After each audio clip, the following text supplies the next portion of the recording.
Okay, so in this segment, what I'm going to show you is how to do a technique using puff, but we're going to do puff underneath paint, and then we're going to take a glaze and paint on top.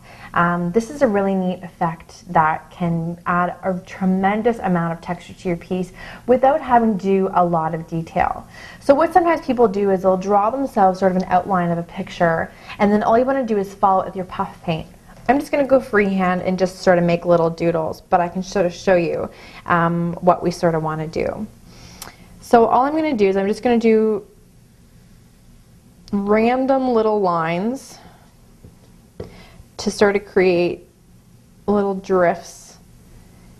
And the nice thing about the puff paint is it actually will stay raised and will allow you to have that really nice popped out texture.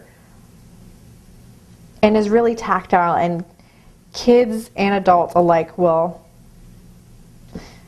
love to handle your piece. And it's really great because the puff underneath allows you so many different options.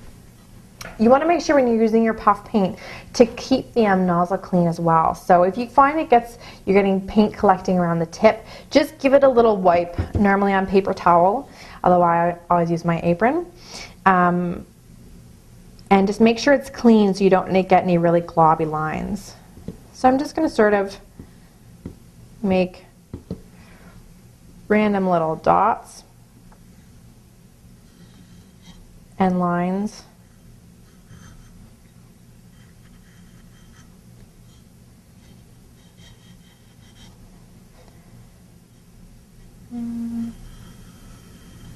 So this is going to be on the white background, and then we're going to apply a glaze on top.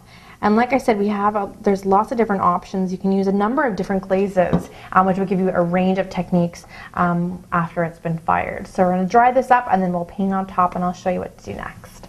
So now that our puff paint has dried, what we're going to do is we're going to apply paint on top. Now this is where it gets pretty important.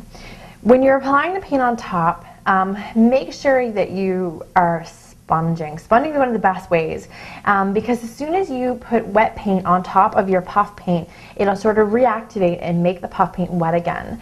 And if you're brushing, that sort of agitation will flatten out your puff paint, and you really want to keep it nice and raised so you can get that nice texture after it's been fired. So I always suggest to customers that they sponge on their paint on top of the puff.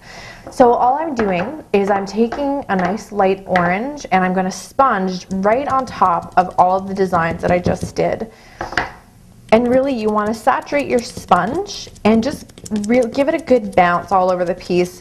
Sometimes I get customers that really love to sort of drag their sponge along their piece.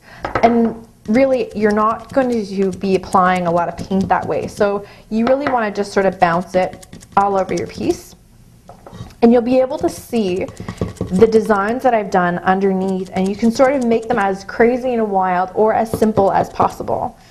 So after it's fired, what's going to happen is these colors are going to really pop out, and you're really going to see all that texture underneath, and it'd be really nice to show.